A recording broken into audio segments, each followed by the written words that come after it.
lots of things to talk about. This guy's been nominated twice for a Grammy. I think he's won tons of other awards. He's been in the scene for a while. There's lots to talk about. He's got a brand new single that we're going to get into as well. It's called Way Home. So that's coming up. First of all, let's have a little convo. Hey, buddy, Fresh IE, you there? Yeah, it was good, man. How you doing, man? Yeah, man, I'm doing good. Thanks for coming on the show. Thanks for sharing with us. So how are you today? I'm good, man. I'm over here in Winnipeg, man. It's kind of cold out today, man, but, I'm counting my blessings over here.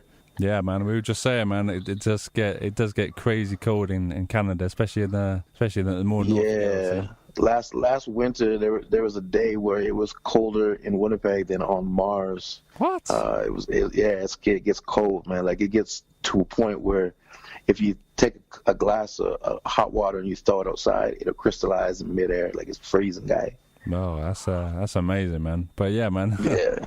Yeah, we could talk about the weather, man, all the time, man. I mean, here in the UK, it's cold as well, man. But maybe not that cold, but I mean, you know what I mean. Tell us, man. So, Fresh IE, you've been in the scene a while, and you've kind of gone across the scene. But how did you start? Were you secular when you started?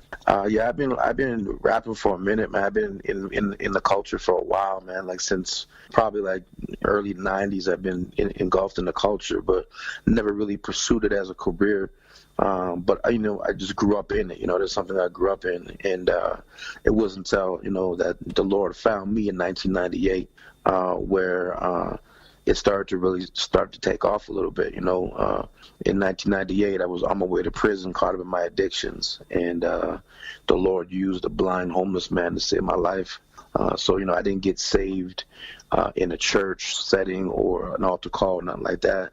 He actually came to me in the streets where I was on my way to prison, and he used this blind man to save my life, man.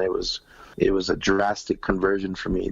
2 weeks from that time, I was delivered from my addictions, and my life changed, like to a point where I had no desire to go back to that life. Wow, man. And just God did a quick work on my heart, man, and I was changed, man. And it was like, I put down the hip hop, I put down music, put it all down. I just got discipled, and a year after that, I started helping out this mission. God put me right back into the music scene by helping these kids in the inner city here in Winnipeg. Every Sunday I would go and help these little kids out, and God used that to show me, man, that we can use this music for a good purpose. That hip hop and its essence was meant to be a tool to report what's going on in our neighborhoods, man. And so I began to start making songs with these little kids at this little mission, and they would sing the choruses and I would rap, but I wasn't taking it serious.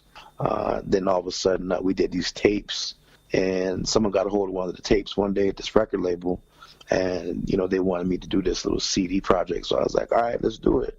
And then boom, 2 years later, I got nominated for a Grammy Award, and I was just like, what? Like, I never asked for nothing. I wasn't even pursuing being a Christian rapper. Like, when I got saved, I wasn't into Christian hip hop. Like, I thought it was kind of corny at the time. I mean, I heard Cross Movement was dope though, but I mean, there was a lot of stuff out at that time that was real kind of cheesy to me. So I was like, nah, I'm good. But God just had other plans, man, and I got nominated for this Grammy Award in 2003, and that just changed my life, man.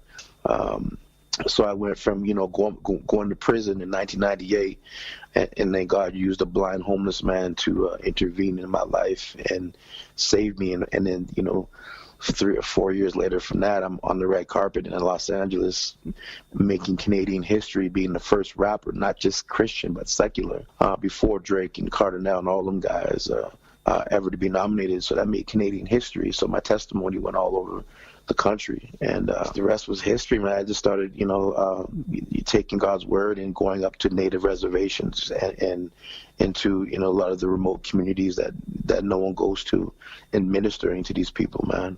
And that's what I'm known for. Like, I mean, I do the festivals and all the stuff where my name is known, but I'm more known to be under the radar, going into prisons and going into like way up. I've been up to the Arctic Circle where like the igloos and the polar bears are, and I'll be up in there ministering to a whole community, and seeing people get set free by the power of God, and using the music as a tool to help